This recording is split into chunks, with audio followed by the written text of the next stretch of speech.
If you are feeling overwhelmed right now or stressed about all the different things that are on your plate, you're either going to love this episode or you're going to really not like what I'm going to say.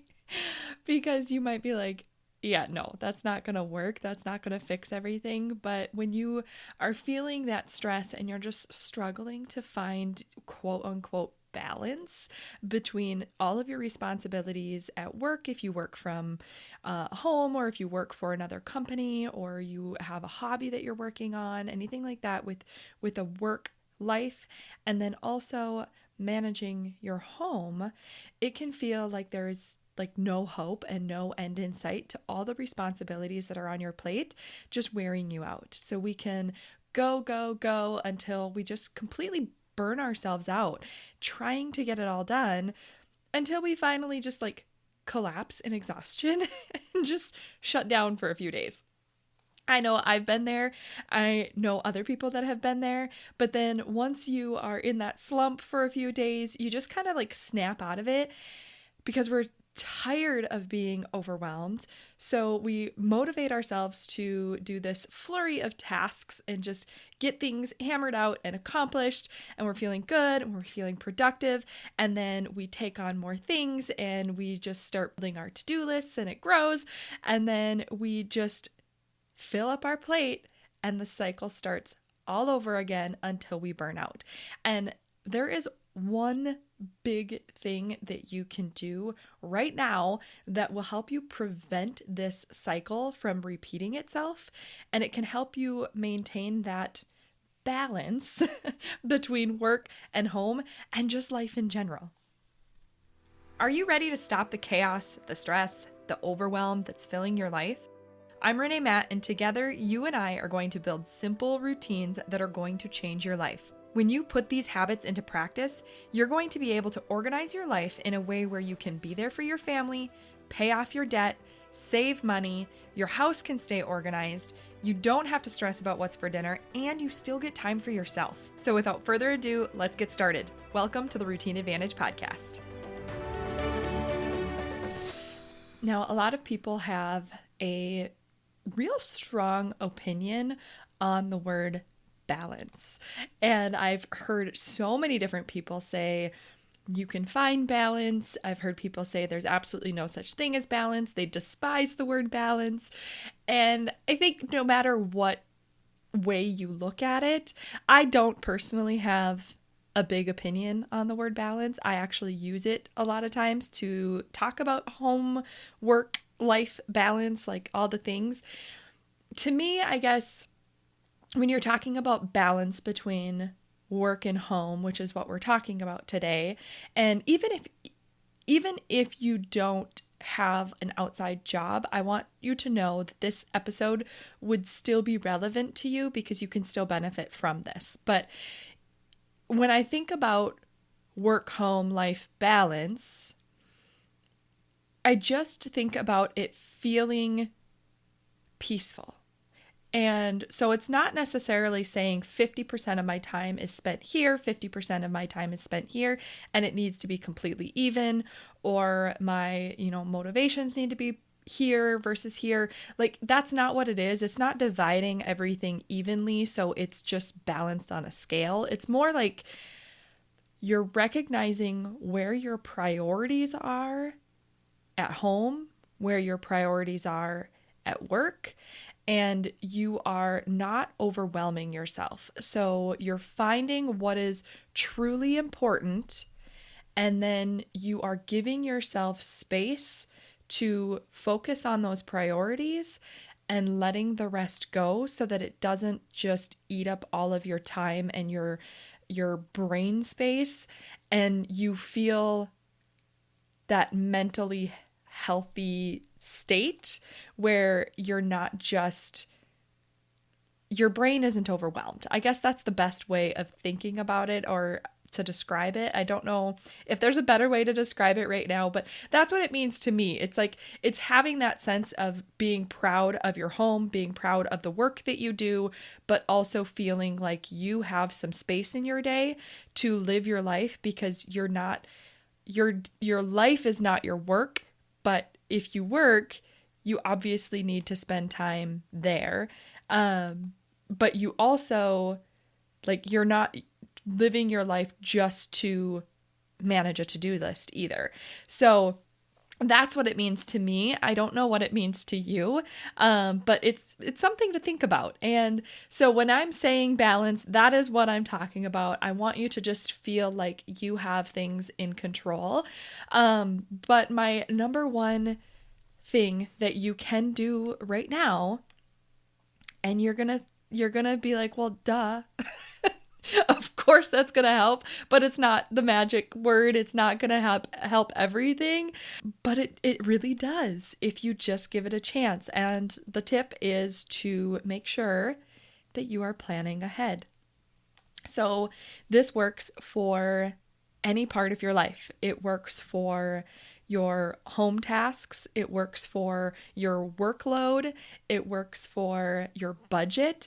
Everything that you do, if you are planning ahead, it gives you the time to think about what is important, what needs to be done, to prioritize, and then you're not scrambling by the time it comes time to actually do the tasks. Because if you think about it this way, if you have a budget or you are spending money, you have a plan for your money, all these things.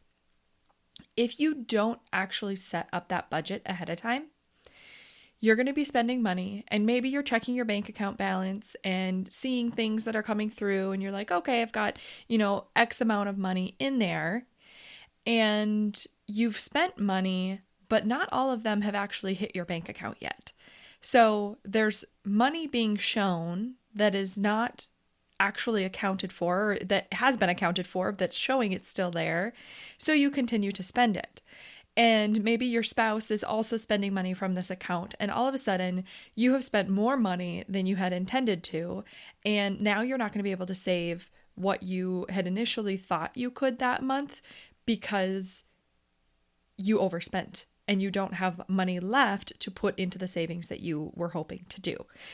But if you plan ahead and you map out your budget and where you're going to be spending money, when it comes time to actually spend money, you already know how much is in each of those funds. So you know if you're going to stop and get groceries, you already planned ahead. You knew how much you had to spend. You could look at your budget and you could see, okay, this is how much I have to spend, and you can stay within that limit.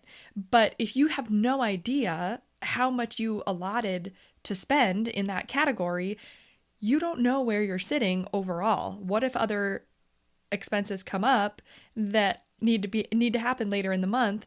If you plan all those ahead of time and you are actually like assigning where your money is going, you have it mapped out. You don't have to stress about it because you know exactly where your money is going. And that's the benefit of a budget. Budgets shouldn't be crazy and insane and overwhelming and stressful. Like, it shouldn't make you feel limited in the sense, like, yes, you're limiting where you're spending your money in certain ways, but it's your budget. You get to choose where you're limiting yourself. It's actually very freeing when you get in the habit of using a budget. But the other example would be your home tasks. If you are not planning ahead for your home tasks, so a lot of times you might have a to-do list. To-do lists are very common, and I am a huge list person, and so I love to-do lists, but I completely switched the way that I used lists. And I have a previous episode about priority tasks. Go search that in the episode library in the Facebook community if you want to, because that will explain to you how I totally got rid of to-do lists. Because here's the thing, if you have a to-do list that you are plugging all these different things that you want to get done, you're just plugging them onto a list. You're going to look at that list every day, and it's going to be this long list of things to do, and you're going to feel like you don't have time to do them. So maybe you'll plug in, a couple of easier things that fit into the cracks of your day, and you get to the end of your week, and it's like things have been added to the list, but not very many things have been crossed off the list because you just haven't had time. And it makes you feel like you're just failing or that you are falling behind, that you can't keep up. It's stressing you out because you're constantly thinking about when am I going to get these things done, rather than planning ahead and looking at your week and seeing exactly where you have space, because then you can completely get rid of your to-do list and you can pick 3 priority tasks for that week. I never recommend going more than 5 big priorities for the week. So 3 is like super ideal, but you could go up to 5 if you absolutely need to, if it's not going to stress you out. But if you do 3 a week, that's 12 big tasks every month that you are doing and getting accomplished. That's huge. And if it doesn't seem daunting, it still feels like you have a lot of things to be able to just live for, and like fun things that you're putting into your life that you didn't think that you'd have time for. So it's definitely a benefit to make sure that you are planning ahead, because it helps you stay on top of things, but also helps free up your time so that you know exactly what you have time for. And if you don't have time for it, you know that you can just let it go and take a breath and say it's okay, because you can't do it all. So you have to pick and choose what you're actually doing. And one of the things that I have loved doing is using my paper planner. Now, I have done some episodes on using a paper planner and a Google Calendar together. I wanted to kind of explain what I was planning for to make it a little bit easier if you have no idea where to start. And if I say plan ahead to, have that balance, you're like, well, what am I planning? How do I do it? I'm overwhelmed. I don't even know where to start. I don't have time to sit down and plan because it would be wasting time and I need to actually spend this time doing things. It's okay. And when you take the time to sit down and plan, you're actually going to be more productive than if you don't, because otherwise you're just going to be feeling frazzled and anxious and trying to get all the things done. But if you sit down, you can really map it out and see what is actually important. Where are you spending your time?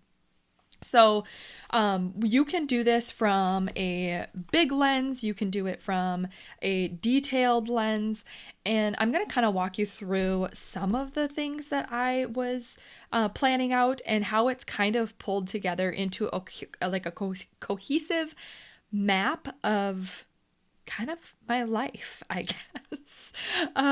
So as I go through these things, I have my planner in front of me, and as I go through them, I want you to not compare anything either.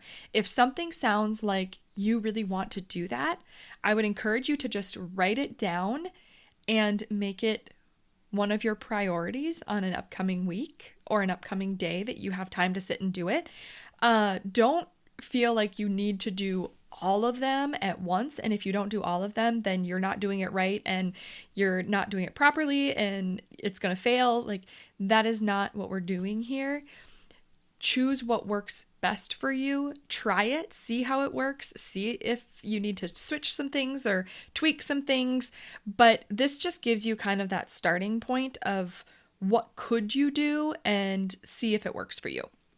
So, pulling out my planner, the first thing that I did was doing my annual plans. And I actually, I'm kind of referencing a lot of episodes. I did do an episode towards the end of 2023 about annual plans. So if you want to actually go through that, it will walk you through how to do that dream planning.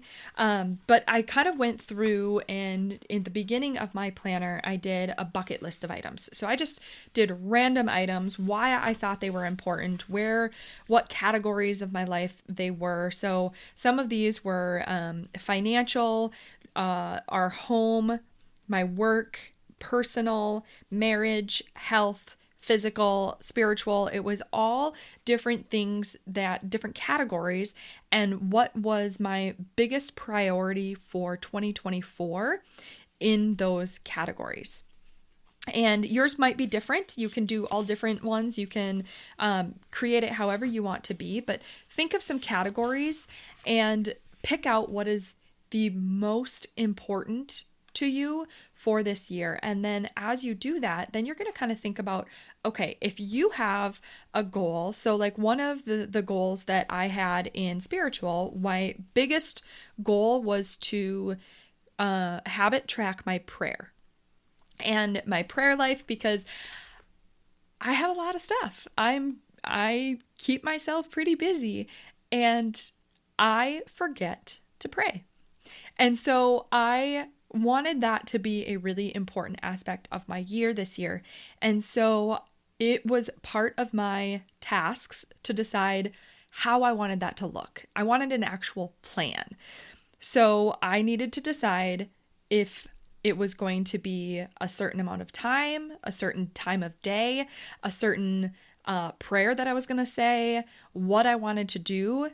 And so I actually had to decide that and create a plan of what I wanted to do to make it so that if I accomplished those things, then I would consider this goal reached. What would I be doing at the end of the year to consider this actually being accomplished?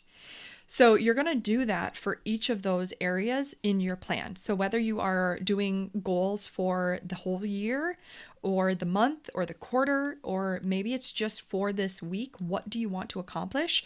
You actually have to ask yourself, well, what would I be doing if I were to consider that accomplished? You need to actually create a plan of how you're going to do that and what it's going to be considered. When it's going to be considered done. So that is the first thing, is you want to think about if you want annual goals, and then you can pare it down a little bit into more monthly goals. Now you can do it a few different ways. You can take your annual goals and put them into your month and decide, okay, well, what am I going to do this month to try to get closer to that annual goal? You can also have a little bit of a different, I don't want to throw you off here too much, but one of the things that I had done was in the back of my planner. You guys have heard me talk about the priority tasks. And one of those things is being able to keep our house clean with like even the deep cleaning without having to feel like I'm doing it every day. So in my week, I have my routines, but outside of my normal routines, it's going to be extra stuff. It's going to be like cleaning the ceiling fans. I don't do that in my daily 7 home routine. I don't do that in my 30-minute home routine every day. So it's things like that where it's like, it needs to be done. I don't want to forget about it, but I also don't want to be constantly thinking, oh, when was the last time I cleaned the ceiling fans? I need to do that. So I went through and created a list. And so you could do this on a sheet of paper. And I basically just made a whole list. So go from the top to the bottom and write down everything that you do in your home. And then I made columns going from left to right next to the task list. And I just did the months across the top. So it was January, February, March, April, all the way through December. And then that way I had basically this grid of tasks down the left-hand side and then months across the top right. And then what you could do is, what I did is I highlighted a little box under each month that I wanted to complete that task, whether it was once a year, maybe it was quarterly, maybe it was every month, maybe it was every 2 months, twice a year, whatever it was. I went through and I highlighted a little box to show me when I actually wanted to accomplish that. And what this is going to do for me is lay out so that when I get into January, I can look at all the highlighted boxes in January, and I will have a list of priority tasks that I need to accomplish that month, or that my goal is to accomplish that month. And then I can decide where I plug those in each week to reach my goals to maintain our home. And this could work for anything. I mean, you can do it for your home chores. You could do it for budget goals. You could do it for anything. Exercise goals, weight loss goals, diet, health goals, like whatever you want to do, that would definitely work. But it's just kind of making a plan of what are you organizing, get it onto paper so that you don't have to keep thinking about it, and you don't have to worry about it because it's already on paper. You already know when it's going to happen. And when it comes time to plan for it, you don't have to think about all the things that need to be done. You can just look at your list and say, hey, this is what has to be done. I know that, and it's fine. So when you go down from annual to monthly, so when I actually pull out my planner each month, my big monthly spread is actually more of a high level view. I don't put time stamps in my planner at all. It's literally just mapping out my bigger goals and creating my plan. It's my guide.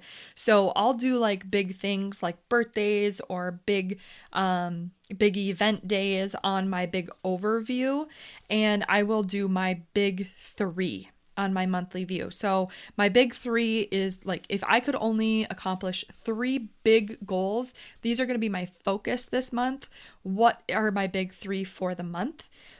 And I write those down on my monthly view. And then each week on Friday, I plan for the week ahead, and I'm looking at my day stack. So I'm looking at my what comes in the morning, what comes next, and all the way through to the evening. And there are main things that go into this day stack. It is my 5 foundational first routines.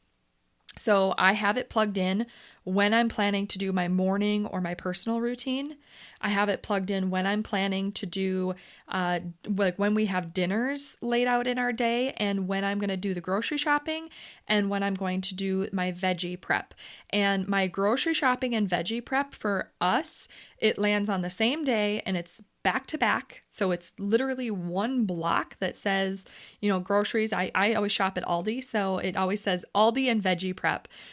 And it's one time a week because I do everything in that one time. I'm not stopping at the grocery store multiple times a week. I don't have time for that. And I don't want to do that. I like going to the grocery store as little as possible. So by planning ahead, it allows me to free up the rest of the space through my week, and also gives me a plan where I know what we're having throughout the week. So I don't have to stress about it. I don't have to worry about it.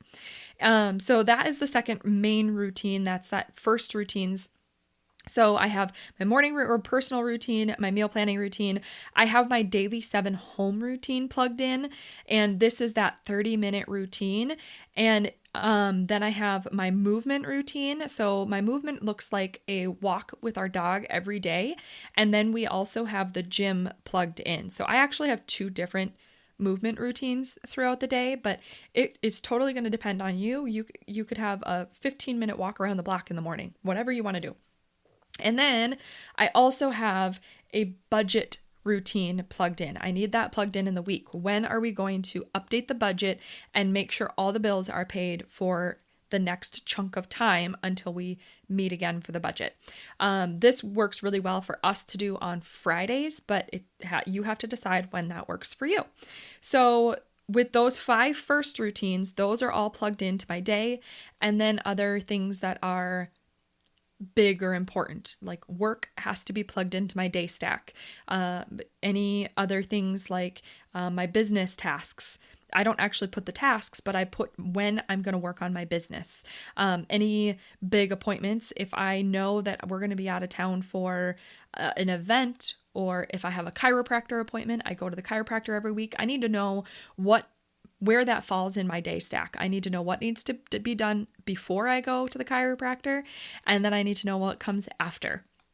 And that happens every week. So on Fridays, I can lay out my week and I have it just stacked. There's no details, there's no timestamps. It's just telling me the order of what I want to accomplish it. If it changes, that's okay. But this is my goal for my week. And then because I actually like planning, I have on my week spread, I have my day stack, and then at the top, I actually have reminders. So I have some little check mark reminders of what I want to do. These aren't to-do lists. These aren't like tasks like that.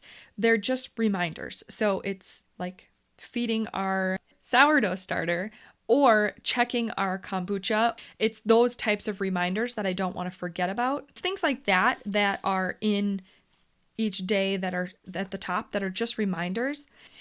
And I try not to make it super overwhelming. I try to keep it very simple. So if there isn't a reminder that day, I don't try and think of reminders. I literally try and keep it very basic. So not every day will have reminders at the top. It's just my highest level of making sure it needs to be done. I try and keep my days as simple as possible. And then on the side, I have priority tasks, and those are just 3 tasks for the week. So this is where you could pull in your annual home care checklist. So if I know that ceiling fans need to be done in January, then this might be the week that works really well to do ceiling fans. So that would be one of my priority tasks, is to clean the ceiling fans through the whole house. So it just depends on what you want to be tracking. But it's just creating that plan to make sure that you have time for everything. Because if you don't have time for it, then you need to find out what is your priority and then let the rest go. Because then you'll feel good about where you're spending your time. If it's work-related tasks, again, you only have so much time to focus on it. So you need to decide, what is the most important? Where does my time need to be spent? And once I get that done, am I going to be okay letting the rest go? And I'm not saying don't do your work. It's actually quite the opposite. We waste our time on so many different things and little things and doing things that aren't actually moving anything forward. It's the little piddly stuff that's day to day that actually might not necessarily need to be done. So when you really focus on the bigger priorities and you look at like what is the most important, a lot of times your focus goes on things that will actually move the needle forward, whether you're working for somebody else or you're working in your own business. When you really focus on the priorities, you start to realize all the things you're spending your time on that don't matter and they don't actually need to be done, or maybe just a small portion of it needs to be done. And a lot of the other stuff is just wasting your time when you could be utilizing that time way better. So I'm not saying don't do your work. I don't want that to be misinterpreted, but it's very possible it could be more well spent. It's definitely something that you have to work on, but once you can do that, your focus starts to hone in on the most important things. I'm a detailed person. I have been told many times over the years that I stress about little things that don't matter so much, but they mattered to me and I didn't want to miss those. But then when I realized that I was actually taking this time to sit down and figure out what I actually had time for, what was important to me, what was actually going to help me reach my goals, then I started to realize that those little things maybe aren't important. Some of them were, some of them are. And if they are, then they need to go on my list and they need to go and get plugged into my day or into my week, wherever they fit, wherever I want to make the time for them, because it's up to me to use my time how I want to use it, not how I'm being pulled in all these directions of how I feel like I should be using it, but I need to actually decide how I want to use it. And if it's actually going to help me reach my goals in home, in work, anything. So no matter what you're making your lists or your goals for, you want to lay them out. You want to plan ahead what you're actually doing, what you're trying to accomplish, how you want to actually achieve that, and then look at your week and plan out your week and figure out what is most important and where are you going to plug it in. And if it doesn't fit, then you have to let it go. And like I said, if you don't have the full annual, monthly goals, whatever, if it's just 1 week at a time, do 1 week at a time. Sit down this week, plug it in on your calendar, do whatever you need to do to sit down and plan your week ahead. And then make sure when you're planning that week ahead, you plan for time the next week to plan for the following week. And just do 1 week at a time to start and just map out your week and see what's most important, see what you want to get done. Make sure you have time for the things that matter most. Make sure that you give yourself time to rest. Make sure you give yourself time to just enjoy life, not just constantly accomplishing things. And then you will get better and better as weeks go on, and you will be able to plan and prioritize and organize your life in a way that you feel really good about the time you're spending at home, about the time you're spending with your work, about the time you're spending just doing things that you enjoy, whether it's with your family, your kids, your friends, just you time, whatever it is. You have the ability to plan those weeks out and to tell you your time where it's going, not just your money where it's going, but tell your time where it's going. And that is what's going to help you feel quote unquote balanced between home and work. And I think one of the biggest things that has helped me get really organized like this and create those day stacks is being able to build the routines that I have. And it's starting with those 5 first foundational routines. Those are going to be the biggest benefit to you if you aren't sure where to start, or you feel like you're just being pulled in all different directions, or you lose the motivation because you're procrastinating on all the things that need to be done. And you have a messy home, but you want it to be tidy, or you have your laundry backing up, or you have dishes piling up and you're waking up to dirty dishes, or you're going to bed without washing your face, all these different things. If you're just feeling overwhelmed, you need to start with just those 5 foundational routines and take it one routine at a time. But you need to start with the morning routine, and then your meal planning routine, your daily 7 home routine, your movement routine, and your budget routine. When you get those 5 routines organized and you have a very simple go-to routine for each of those 5 areas, your whole life will start to feel more put together, and then you will build the things that are important to you around those core 5 routines.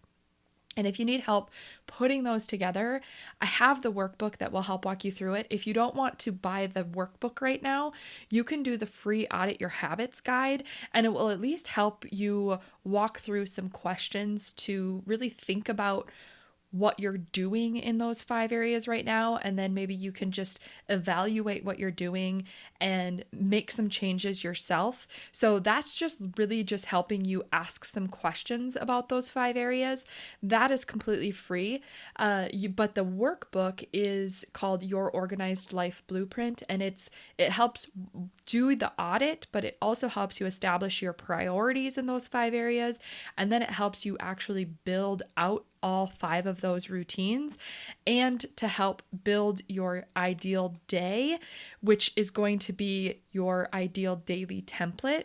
And then that will be like your foundation to really understand your day stack, where everything is plugged in, and making sure you actually have the time. That one does have timestamps in it. My planner one is just a day stack. It does not have any timestamps, but that will help you actually figure out if you have the time in your day to get certain things done and realize where your priorities need to lie. It's an awesome workbook to go through. I'm so proud of it, and I know that it would help you. So if you want either one of those, you can go to yourorganizedlifeblueprint.com, and you can either get the audit or you can get the blueprint. You can also join us in our Facebook community, where we have conversations about these different things. You can ask any questions in there. I'm in there.